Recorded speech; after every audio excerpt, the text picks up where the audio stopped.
Hey everyone, it's Justin here, Voices for Voices. Thank you so much for joining us on this and every episode, over 400 episodes. Really close. I believe this actually might be episode 410. So we're first week going into the second week in January 2026, and like I said, we're not taking our foot off the gas. We're continuing to share content, share stories, and help as many people as possible. If you're able to, if you could reach out to 25 of your closest friends or followers and let them know about the Voices for Voices TV show and podcast, that would be greatly appreciated. It's something that's free to do, just like following us on our social media and subscribing and liking and following and all that great stuff of our Voices for Voices podcast and TV show. We are officially, as we have been, over 100 countries and provinces and over 1,000 cities. And we are putting the challenge out because we know we can do it.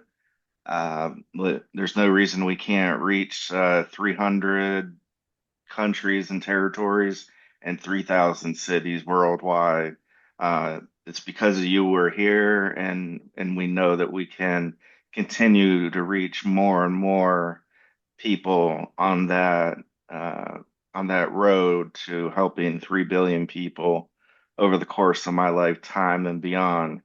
We really hope that you're enjoying the episodes, and so again, if this is your first show, we have over 400 and now 410 episodes.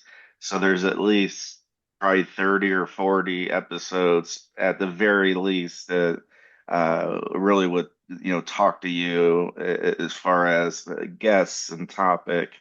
And we just recommend that if you're able to check this out, if you're at home or on the road, you can watch us on Rumble, on YouTube, and you can listen to us everywhere. From Spotify to Apple to Google to Amazon, iHeart, all those. So, uh, today's episode, we're going to we're going to jump into uh, mental health as we do try to link that as that being the foundation of Voices for Voices with our guest David Solomon, who we've had on multiple times talking about multiple topics. And the topic today is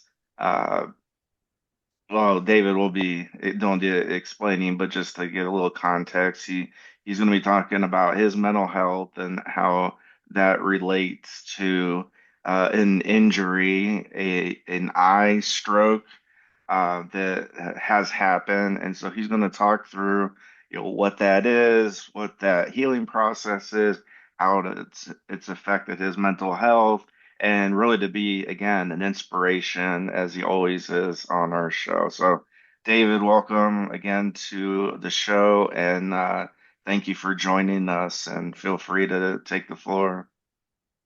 Thank you, Justin. You're Um, welcome. Let me say this has been a life-changing, altering event. Um, you can hear it in my voice probably. One moment you can see and you can write and you can work and you can do the things that you normally can do. And then the second that's taken from you, you you can't do that anymore and you don't realize what you have until it's gone. And that's kind of where we're at.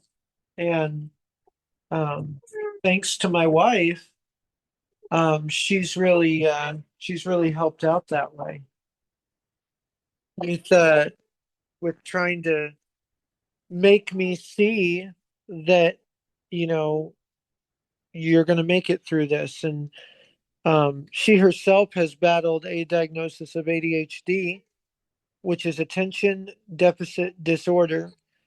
And she has been looking at how to better help herself. And it's really opened my eyes as to how to help me. And we've been battling that.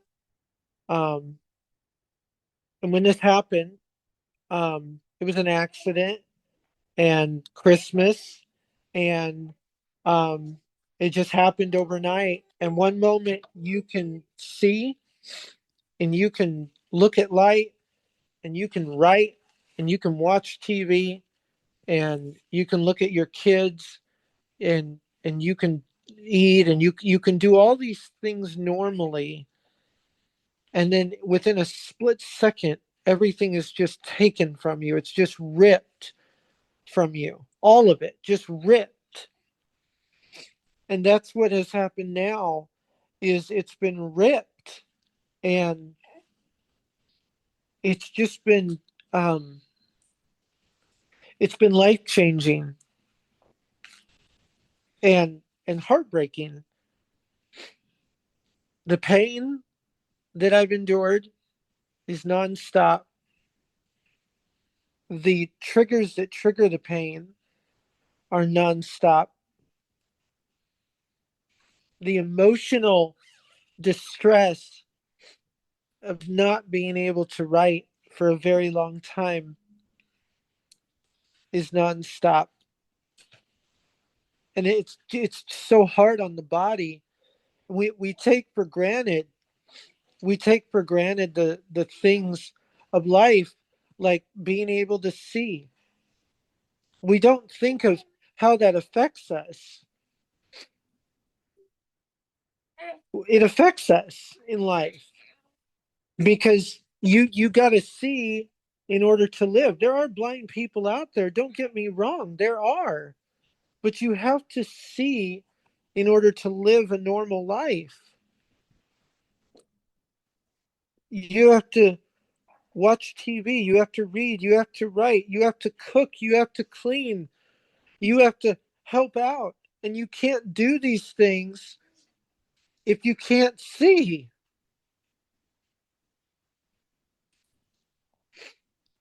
And that's been life changing and life altering, and it hurts. The pain that I'm in now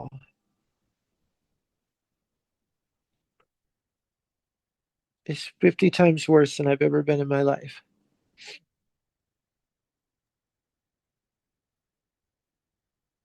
Any light, your whole side of your face pulsate. And it's just been eye opening that you get everything taken from you.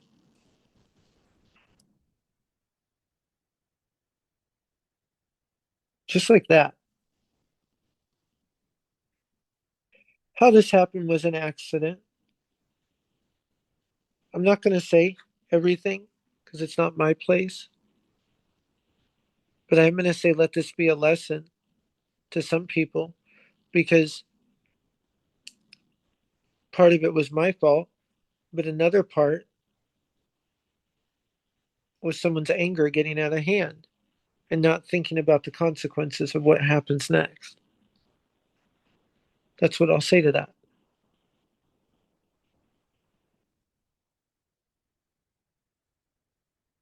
Actions have consequences. A week ago, I was watching the New Year's, you know, show, and my eye was hurting. It didn't start hurting right away. It started gradually getting worse and vision started blurring, and on New Year's Day, that's when reality hit in, that you woke up to a hell. So it's not fair. It's not easy. You start looking at the little things in life that you've done to make a difference.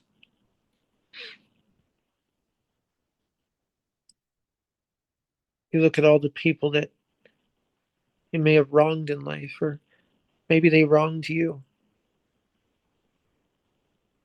We're in a lawsuit for stupid reasons. You you sit back in your bed, you close your eyes because it burns to open them. You have a lot of time to think. What a waste of time. What a waste of life. Life is so precious. Why are we wasting time in this?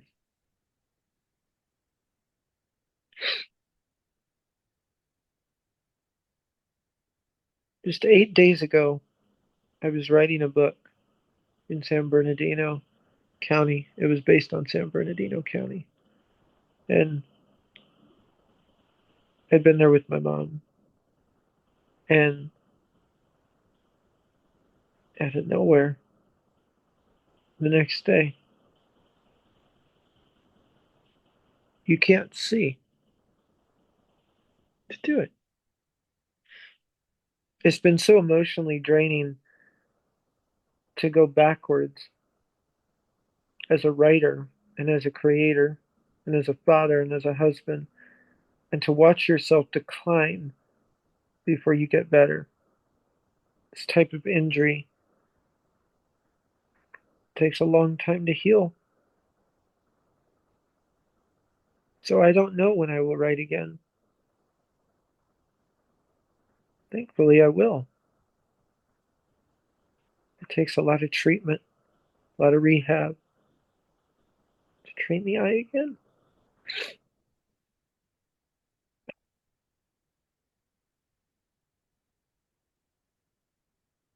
It's so hard to think.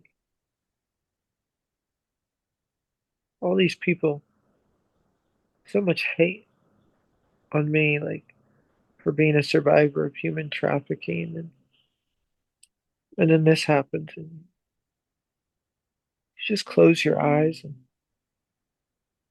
take for granted the little things in life. I was talking to an old friend today. I've known him since I was a kid.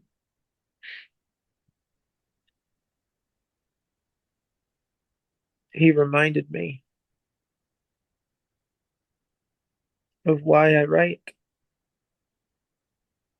and why I'm in a lawsuit with the people that took me and the people that continue to take others. Why I'm ridiculed, why others are ridiculed for telling their story, because it makes someone uncomfortable, because it makes a difference, because it starts a revolution, it starts a movement.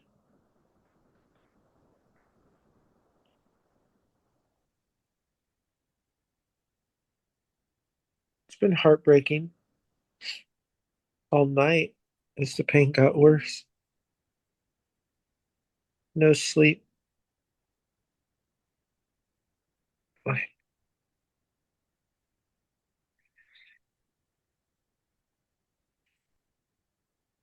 Then you start to forgive your enemies. Stephen Reimer is number one. Brian Davis, number two.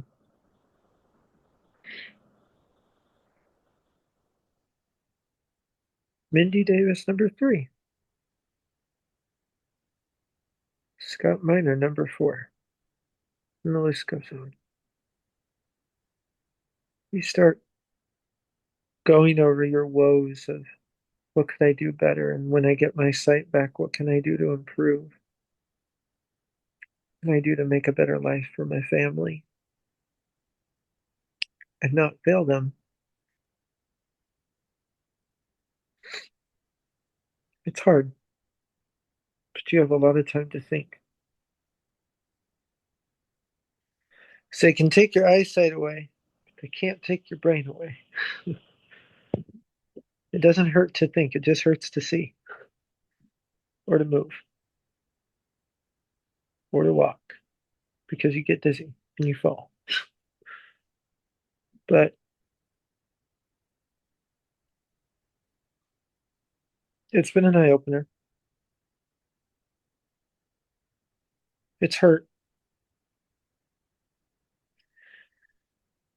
It's also made me stronger to appreciate things, appreciate precious little things in life,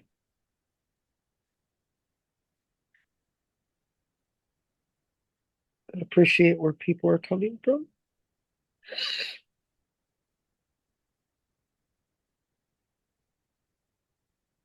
We don't think about that.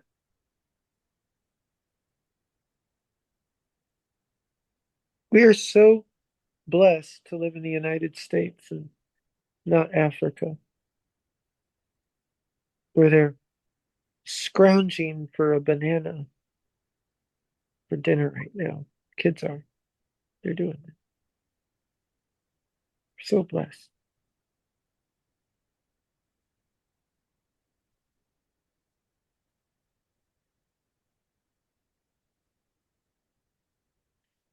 Don't take for granted your life. You never know when you're going to lose it. It could happen in the blink of an eye, literally. Look at me. I was writing a week ago.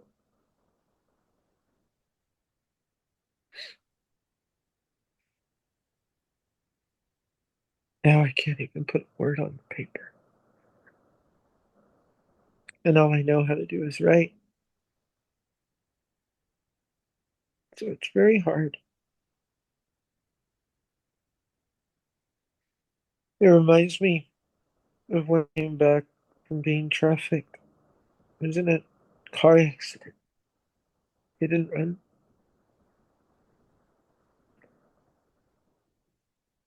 I have my family now, but back then it was just my mom. Nobody visited me in the hospital. I was there for a long time. I had to learn how to do things over. I had to learn how to read again, write again. I had a lot happen to me.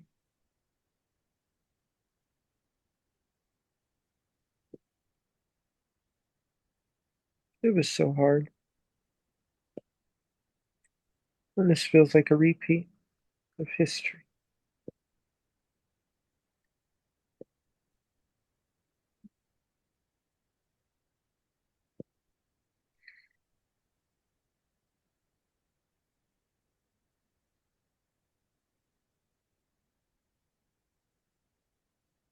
It's so hard. Mental health awareness, number one. Another thing, don't be hard on yourself. That's something I've had to learn. I blame myself for everything. And like talking to God and just thinking, learned a lot. My wife has really opened me up with her You're robotic now. Whatever ADHD you do. podcast and diagnosis. My wife, she's been helping me understand her diagnosis with ADHD as this eye happens. And I've been learning so much about myself because I have ADHD and I have Asperger, which is a form of autism, which is why I write so fast. I write so fast because my brain is hyper focused. I'm too smart for my own good. So life has changed. Seasons change, seasons come and go. It's like that song I wrote. Um, it's called Birds.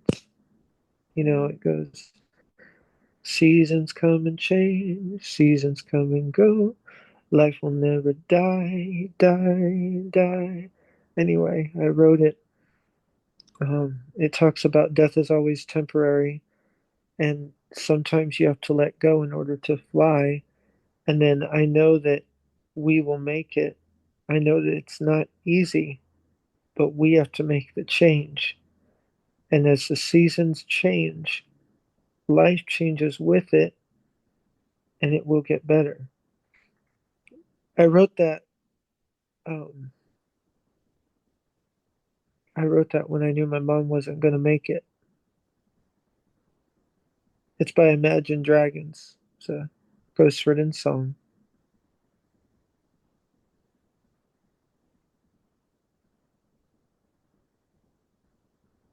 And it kind of reminds me of now.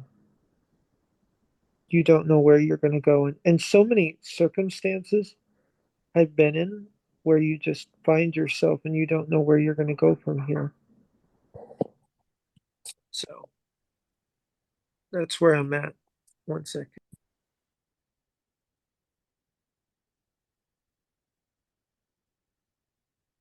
Sure, no problem.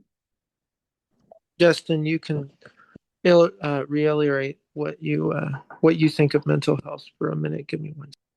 Yeah, yeah, I didn't want to interrupt because uh, you were definitely getting into the mechanics and how one one minute we have something, another minute we don't, and having something similar, not entirely exactly the same of what you're going to. It's about 20 years ago.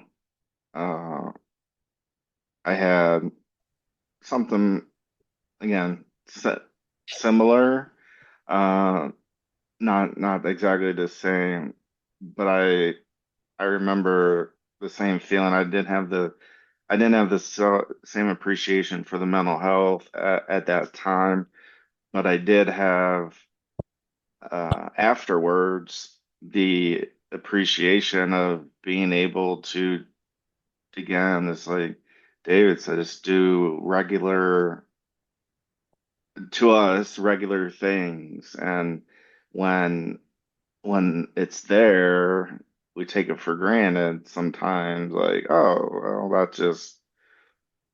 that's just how things are, and we go at it at that route. And then when it is taken, whatever that is, um, I had again a similar, but not the exact same that David has and is and will be going through for a while.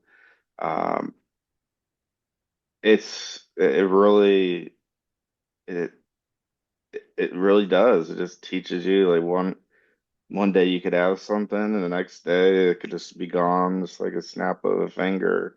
And it's it's very hard. It's tough. It's hard to explain to some people who haven't gone through something similar. Not that it has to be the specific part of the body, uh, but when there are certain faculties that are taken, whether it is permanent, because there are, as we know, there are individuals, we do know that it is permanent, that they uh, won't be, haven't been, and won't be able to see. And so we're we're just automatically thrust into that area, and it's like, oh my gosh, there's people that are living like this every single day. And I've just been taking it for granted that whenever I wake up, like my eyes are going to open and I am going to do whatever I'm going to do. And to have that gone for any period of time is so hard. And now with my mental health journey, uh, I can now fully appreciate my situation when again 20 years ago something very similar where one day had it and next day didn't, and it it took a good long while for it to heal. And there's so much there was pain, there was awkwardness, and uh, it's uh, it's a true testament of being a human being and deciding, okay, I'm going to get through this at some point. I don't know when it's going to be, but I'm going to get through this, and I'm one day closer to getting through this than I was yesterday. And so when I started, I forget the where I heard that or who actually said it. Uh, so I I would give credit where credit is due for that quote, but I don't. It's not coming to me at this moment. Uh, but it's so true. It's like we can look at things like, well, I'm one day closer, I'm 1 hour closer to being back to whatever normal is for me, or I can look at it and go, oh, it's another not not so not so great day. So David,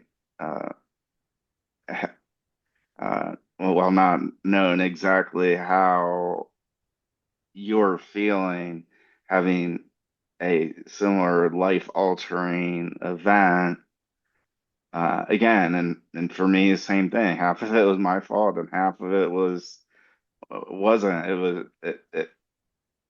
was it's just crazy to look back at that and then to see how similar we are as human beings that uh, we're not infallible. We're just human beings. So you can finish this out, Dave. I mean, it's really opened my eyes. Literally, when you can't open one eye, it blows the mind as to what you do. You live in the dark and you pray to God that you can write again. It's not easy. It's just not easy. I would encourage you to not take anything for granted that you have. Your eyesight, or maybe you can walk. Let's not take that for granted. Let's be thankful that we can walk and not be paralyzed because you never know what happens tomorrow.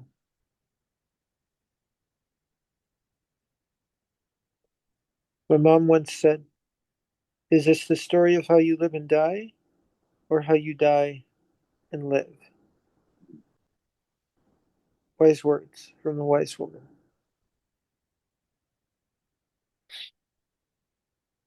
And I'm trying to live by those. It's been quite the journey. And I will overcome this because you can overcome all things through Christ who strengthens you. But it's not easy and it's a lot of pain. Thank you, nurse. And a lot of hurt, but you learn a lot. So thank you, Justin, for letting me come on. You're welcome. Yeah, you're a day closer to getting back. We don't know when that day will be.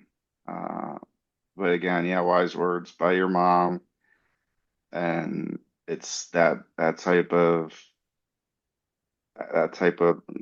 thinking that's needed to help us get through every day, and Yeah.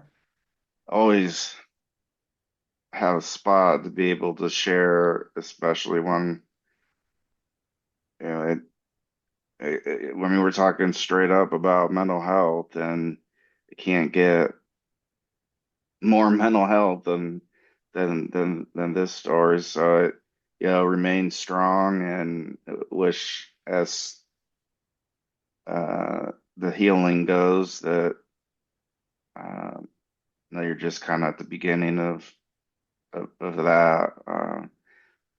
but better days are to come, and to our viewers and listeners, hopefully, this touches somebody. We know it will. Um, we say hopefully, just because we're not God, we don't know 100% of what will, what won't, and when it will, and if it's right when we drop the episode, or if it's a week or a month or a year later.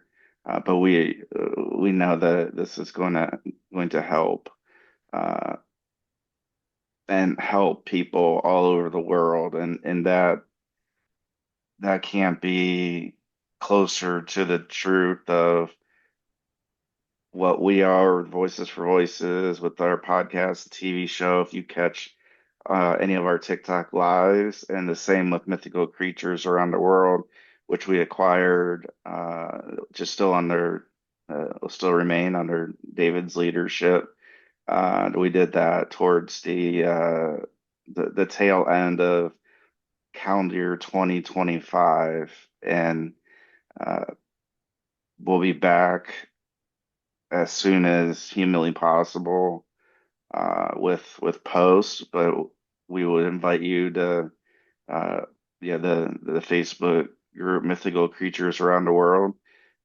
Take a look at some of our most recent posts, and you'll see some of the great work that has been completed in 2025, and then going into 2026. And if it so moves you, we ask that,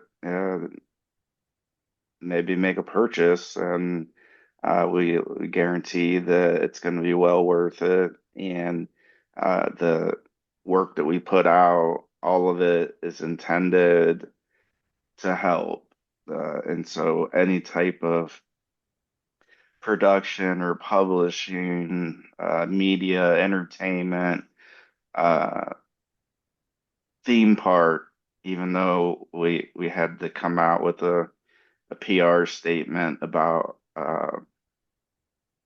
a theme park that was using one of our subsidiary names, Mythical Creatures Around the World, without asking, just like it was like open source information.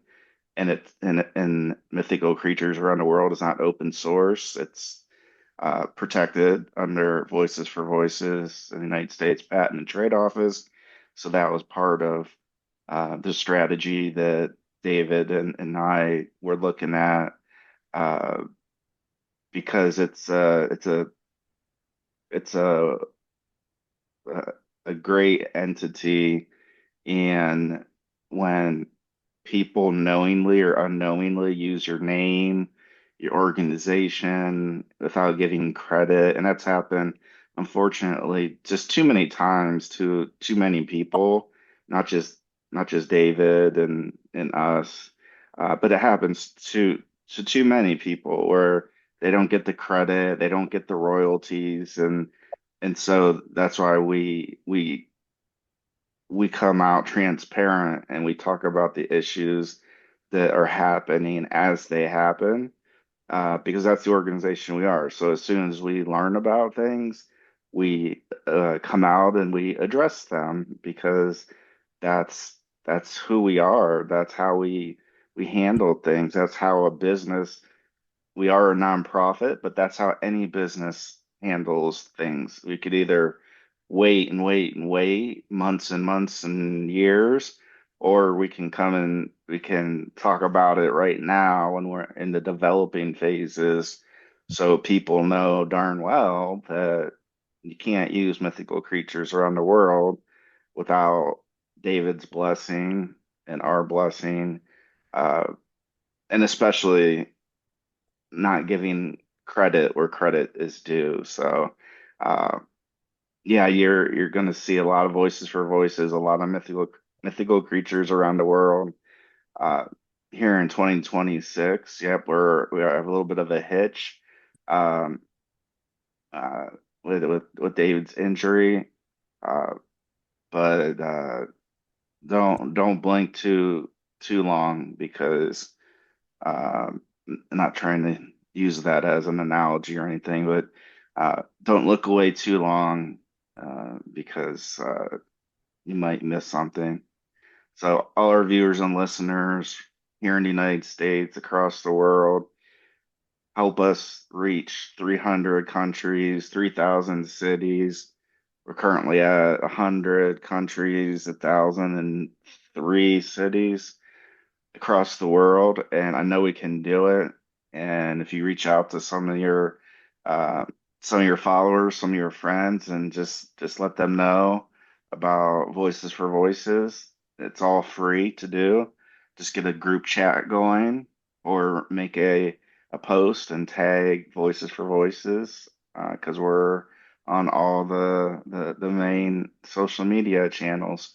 So until next time, we want to thank David Solomon for his intense mental health and physical health um, strength that he has, and learning as we do over time when certain events happen, and we pray for his speedy recovery, and anybody else who is going through something similar, or even if you're not, we're still praying for you, praying for us, or praying for the whole world, whether you're a follower, whether you're our enemies. We're all human beings, and so we pray for everybody every night, pray for ourselves, our families, and in the whole world. So until next time, this is Justin Alnays with David Solomon. Uh, with the Voices for Voices podcast and TV show. Until next time, please be a voice for you or somebody in need. Bye bye. We'll see you next time.